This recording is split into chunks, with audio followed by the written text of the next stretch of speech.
Welcome to the My Jesus Story podcast. I'm Kristen, and today I'm honored to interview my cousin Alexis. Hey.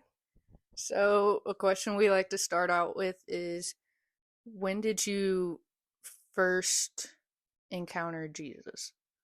Um, I always you know, knew about Jesus. I was raised in church and stuff like that. And while I think my walk with him has strengthened as I got older and dealt with certain situations, like it vastly changed from how it looked when I was like little.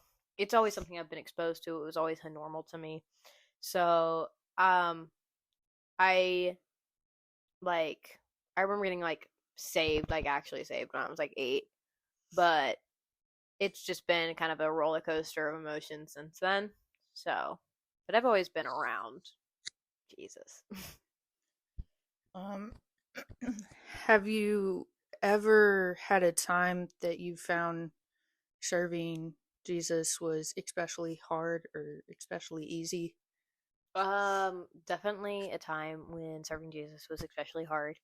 I would specifically say the time period from when I was like 10 to about age 15 was a really hard period in my life. I had a lot of family issues going on at that point.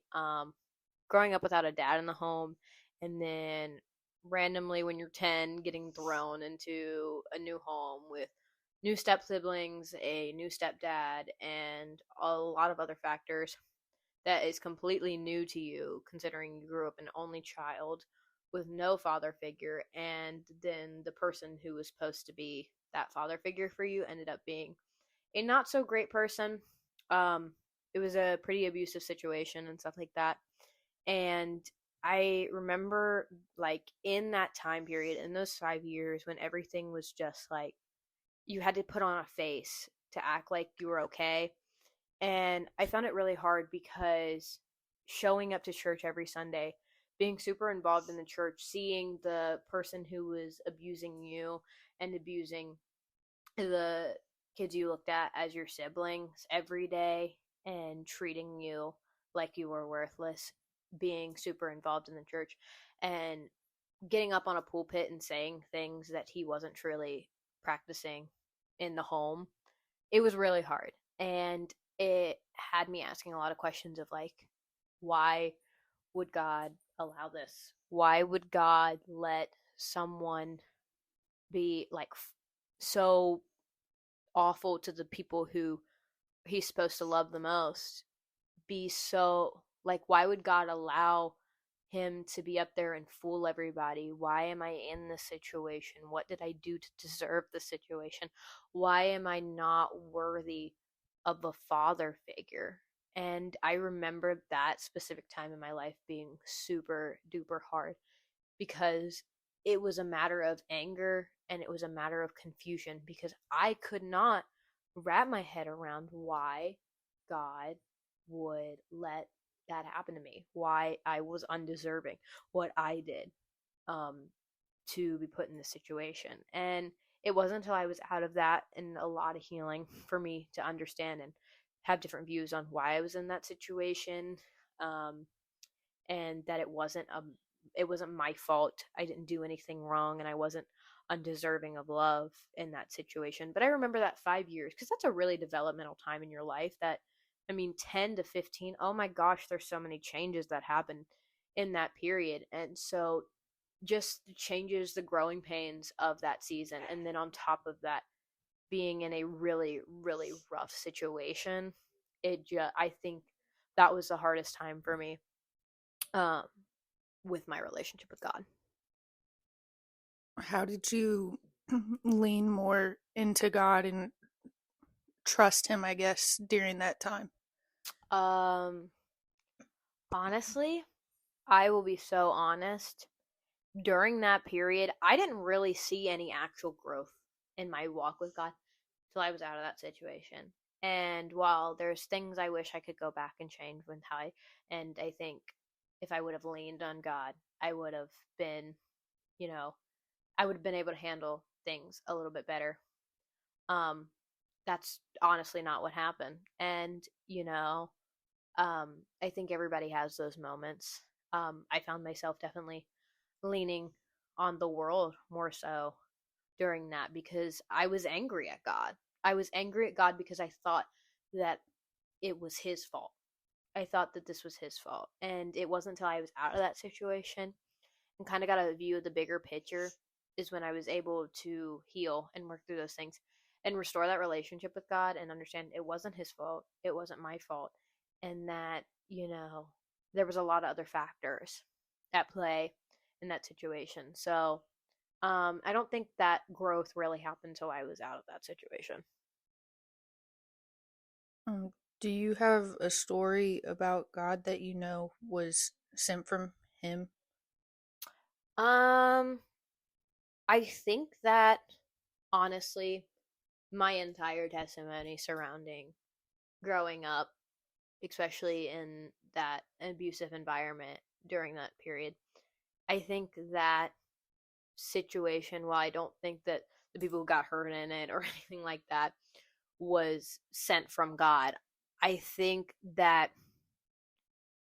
after seeing the bigger picture, I think in the midst of all that hard times, God still somehow turned it into a good thing.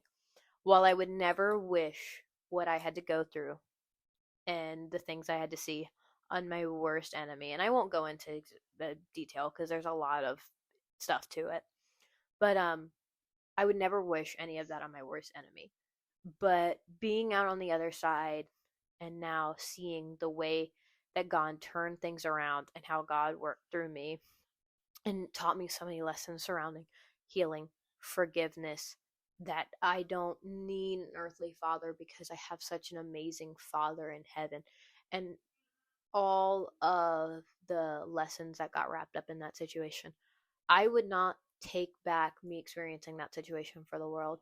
Not because I deserved it, not because I enjoyed it, but because if I didn't have that situation happen to me, I wouldn't have learned some of the lessons I've learned. And I just simply wouldn't be the person I am today. And I think because of that situation, it has made me a better person. It has made me a more empathetic person. It has made me able to love others in a completely new light in a way that I had never seen before. Um, and I think having the ability to do that and see things in a new light because of that situation, um, I wouldn't take it back for the world because I think, yeah, Hmm. I'm just repeating myself right now. So, do you have a peace with Jesus that you don't have in the world? Yes. And I think when I look at the world and I especially look at the state of our world right now, one thing that I see so much of is hate. And that's easy on the base level to say. Everybody hates each other. Because, yeah. But I don't think I think it runs deeper than that. There is a lot of people who hate people for very valid reasons coming from a human standpoint of just like an emotional standpoint of like, no, it's completely valid that you hate that person.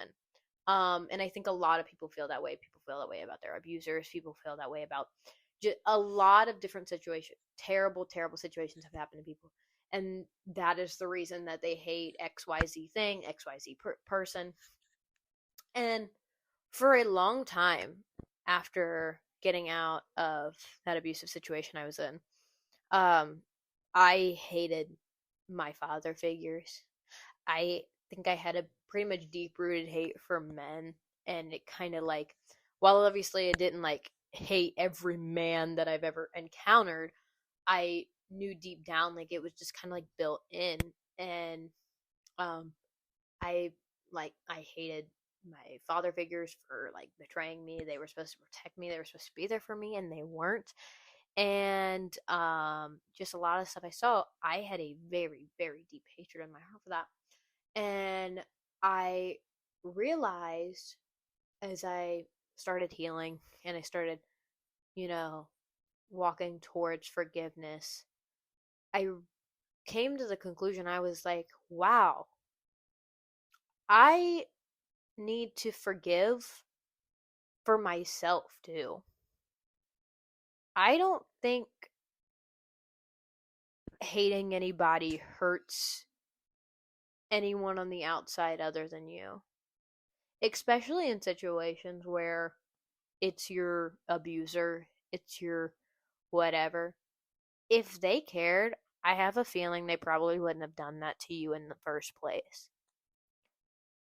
But that deep rooted hate, it consumes you. And I think in the world, we we're told like, no, you're valid in that hate, you should hate that person and stuff, and people validate that feeling, not realizing that that's gonna destroy you, that's gonna consume you. Whereas you turn to Jesus and he says, forgive them. They did that, okay, forgive them. I don't think Jesus says to forgive others because he's saying that it was okay that Joe Schmo down the street did that to you. I think he is saying that because he wants you to be able to move on and heal and not wake up every day thinking about what happened to you. And that's what hate does. Hate consumes you to the point where that's all it's on your mind. It's how much you hate that person, how much you hate the situation that happened and stuff. So I think that is where I found peace with Jesus, is when I started towards forgiveness. And forgiveness wasn't an overnight thing. It wasn't. Like, it was so hard for me to sit down and be like, I truly wish those people the best. I hope that they repent. I hope that they find, like, you know, find God, that they can truly change from their ways. And I wish them the best. Does that mean that I'm going to go call them up? No. Does that mean I'm going to go out to dinner with them? Probably not. But when I turned to forgiveness or rather than hate, and went I found my validation in Christ rather than finding it in the world for the emotions I was feeling and how to handle those, is when I found true peace, because I was like, wow, this isn't consuming me anymore. I can set this aside. I can set this burden down. I don't have to carry this weight anymore. And so, yeah. Forgiveness is definitely powerful. It's not really for the people that you're forgiving, but it's for you to start your healing process. And Jesus also said that you have to forgive others, otherwise, he won't forgive you. Mhm. So it's Mhm. very important to forgive. How do you find the courage to keep going on the tough days? Um I like to think about how far I've come, because there's definitely still hard days, and I think there will be hard days till the day I die, especially with this situation. Um, because it was life altering. It completely changed my view on life, my view on relationships, friendships, family, everything. Um, and on those tough days, I just like to sit and think. I'm like, you know what? You might think it sucks right now, but if I could go back in time and sit down with 15-year-old Alexis, who had just got out of the situation, who was so depressed and suicidal and just didn't know what she was going to do, didn't know who to turn to. And I was able to stand in front of her now and go, you know what? It's okay. Guess what? It's over. You're out. You've healed. You're still healing. And you have so many amazing things and amazing people surrounding you in life right now. And that is something to celebrate, and that is something to thank God for. And I think I think that's how I handle it. I like to think about it like, well, what would you go back in time and say? to 15-year-old Alexis. And how would you handle that? Would you button mistake? But like, um, how would you greet her? What would you say to her if she was looking at you right now? And I think that with anything, honestly, any tough days, I think that is a great way for anybody who's going through a tough time or whatever. It's like, okay, but look how far you've come. Look how far you've come. Because guess what? That situation last week, you thought you weren't going to make it through it. You thought you were done. But guess what? You made it. So that kind of answers a little bit of my next question.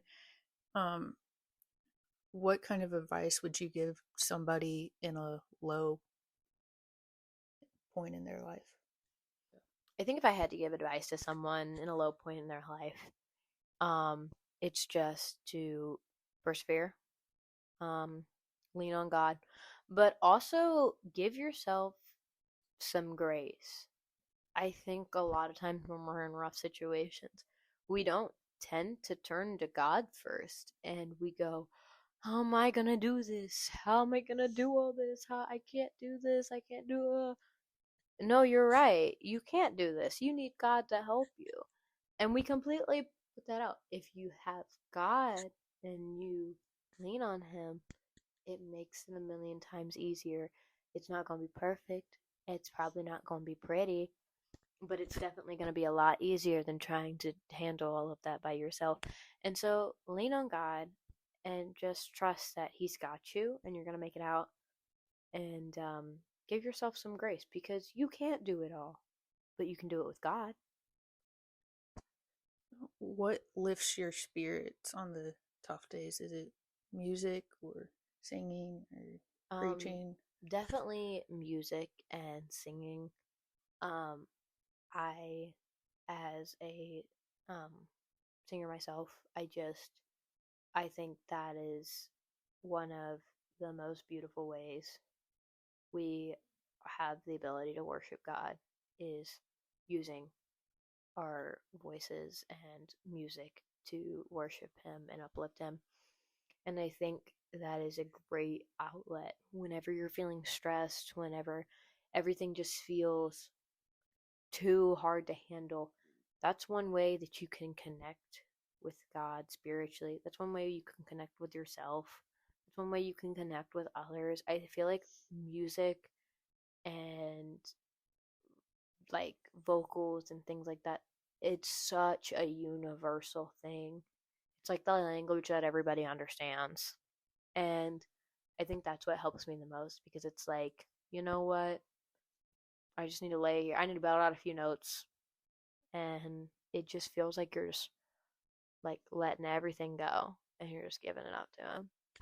Yeah, one of my favorite quotes is when words fail, music speaks.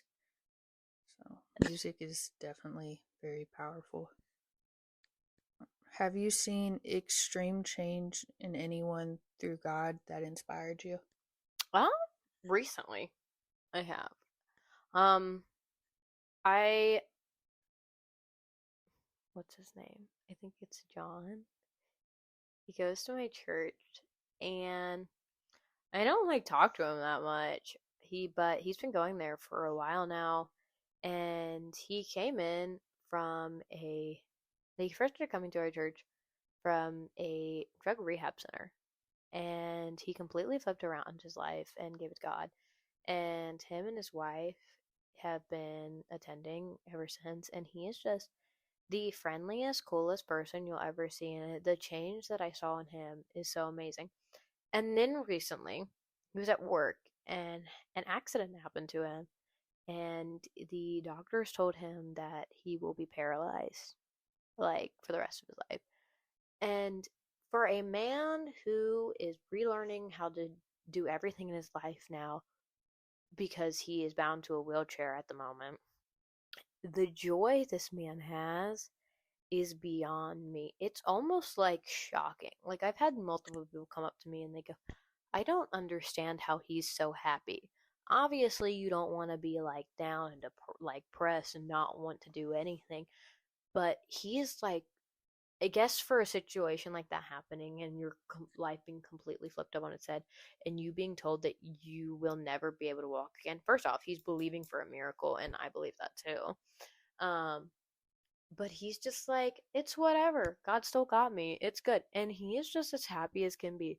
And I think like extreme change like that and being able to just trust in God so much that literally you can have the worst of the worst happen to you and you still are that optimistic and you're still like, dude, God's got me. I think that's honestly mind blowing and amazing because I think a lot of people, on paper, it's easy to say, well, I would just trust in God. And I think a lot of people want that. And I think that's a point that can be achieved by a lot of people. But like when something like that happens, it gets to you bad. And it's just kind of mind boggling that he's just able to like lean on God so easy. There's no pushback there. He's just like, dude, I'm good. I think it's just been crazy. It's amazing. Praise God. But yeah. That is amazing. Do you have a favorite Bible story or Bible verse? Um, yeah. I think that my favorite Bible verse is definitely going to be 1 Corinthians 16:14. Kind of a basic one, kind of one everybody knows, but let all that you do be done with love. Um, I think that this has got to be my favorite verse. Um, simply because it's just so simple. Let all that you do be done with love. And I can't think of a single context in life in which that doesn't apply. Whenever you're talking to people you don't know, whenever you're talking to people you do know, it would make you sad, happy, angry, you want to talk to them. Everything that you do in life should be led with love.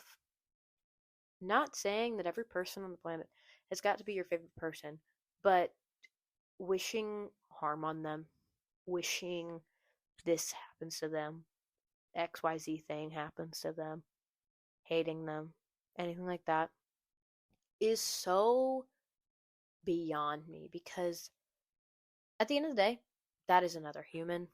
That is another life that God created in his image. That is another child of God.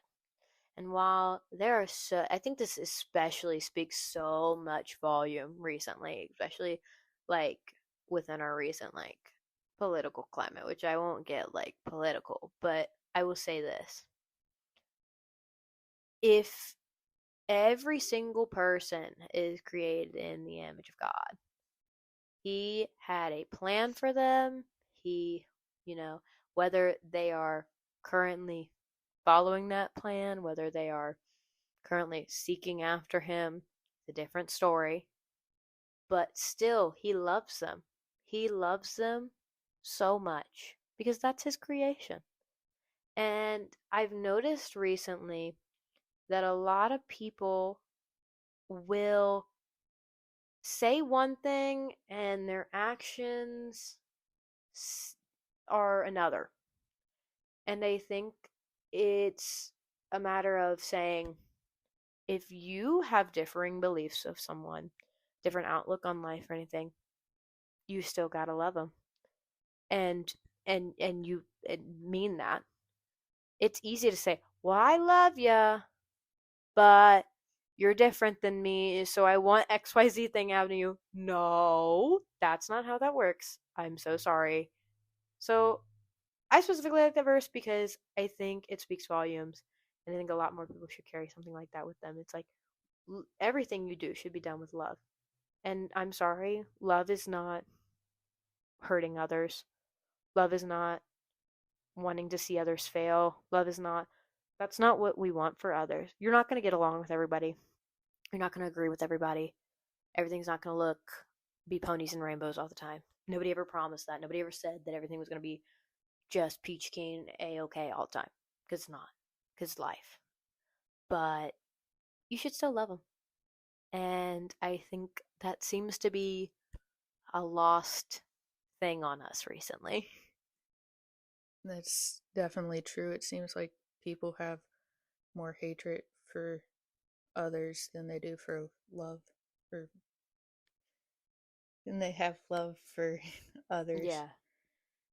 Um, we definitely see that a lot in our world today.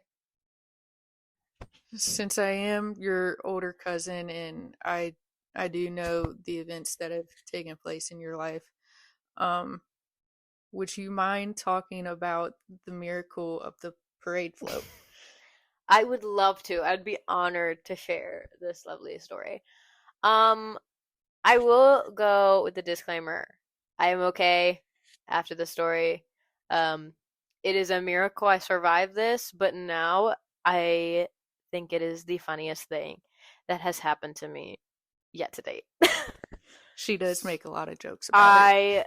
I love anytime someone asks me about this because I think it is just the funniest thing. It's like, okay, who is this happening to other than Alexis? So, to start, for those who don't know what I look like, I will let you know I am biracial. Black and white, okay? Got a little melanin in me, all right? Just so you can have a visual, so you understand the scene that we're in. Fair parade, okay? It's our county fair parade. I'm 8 years old, and I went to a different church at that time, church that no longer is together, but we had a parade float in the parade. This is the biggest parade in our county, okay? Biggest parade all year. And all the parade floats line up in the school parking lot before the parade starts. Parade gets to rolling, our float gets a rolling out. Our parade float's theme was Americana. They had me dress up as Pocahontas, not because I look anything like Pocahontas, not because I am in any way Native American. There is not a drop. I was just the closest thing they had. Right. All the adults on the float on with us wanted to sit on the float. They didn't want to walk in the parade. So they made all the kids walk. And a few parents had made a comment when they announced that they were going to do this, like, "Oh no, a kid's going to get hit by a parade float." But everyone was like, "That could not ever happen, right?" Right? So anyways, we are rolling on out of this school parking lot. Hadn't made it out yet. And Alexis and her 8-year-old little legs are falling behind. So what do? I run up to the parade float to try to catch up. And Miss Girl gets a little too close to the wheel. And oh no, now it's pushing me. Uh-oh, now I'm on the ground. Uh-oh, now my entire left side is being ran over by a parade float. I heard my stepsister scream. And I turned my head, and just as I turned my head, it ran over my bun that I was wearing. So if I had not turned my head, it would have squashed my head and killed me. I remember passing out, coming to and from. I'm assuming from the shock. I remember coming to, puking on someone's shoe, and passing back out again. And then I woke up again, and I was in the grass on my back. And now you have a group, you have like 3 different churches around you praying. You have 5 cops asking what your name is. My mom's uptown waiting for the parade to come passing by. Just everything. And they wouldn't stop the parade, mind you. They wouldn't stop the parade to let the ambulance get through the one way. Like, so it would have only been a 1 minute trip. So they made the ambulance go all the way around to the outskirts of town and come back the other way to come get me. So it made like a what? Like a 1 minute trip turn into like a 5 to 7 minute trip for an ambulance. And I'm laying in the grass, like just gone. They ended up taking me to the hospital, and I ended up breaking nothing. I had like some really damaged swollen tissue, so I couldn't like walk for a few days. But my foot was saved from. I had tire marks all the way up me, but somehow nothing got broke, and my foot was saved from literally shattering into a million pieces from my little justice boot. Don't ask me how. It had to have been God. And my mother came into the hospital room screaming and howling like a dying wolf. I was like, "Mom, are you okay?" She was like, I was like, "Okay." And then yeah, I went to the fair in a little red wagon that year and got carried on all the rides. I should not have been on the rides, but I remember lifting you up for I every single remember ride. literally Kristen lifting me up and putting me on the little rides. Yeah. So that's my parade float story. Leave below in the comments if you've been hit by a parade float. Ring that bell. Mwah. Ring that bell. Ring that bell. That's definitely something not a lot of people can I've never experience. met a single other person who can say they experienced that, or at least not many that live to tell the story. I don't know how common it is. How many? Can somebody look up that statistic right now? If you're listening to this, if you are curious, please look up the statistic to how many people per year get hit by parade floats in the United States, and send that to Kristen immediately so she can let me know. Because I will forget and I will not be looking at that statistic. It has been 10 years since this incident and I have still yet to look it up. But I'm curious. Well, I'm definitely thankful that nothing got broke and that you you didn't die. Live to tell the tale. You lived to tell the story, that's Live for to sure. tell the tale. Well, so our final question that we like to ask everybody is this. You're sitting on a bench with Jesus. You look at him and say, what?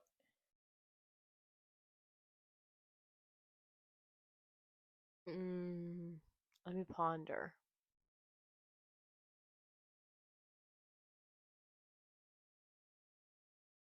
I think if I'm sitting on a bench with Jesus and I had to ask him like one question, I think I would ask him,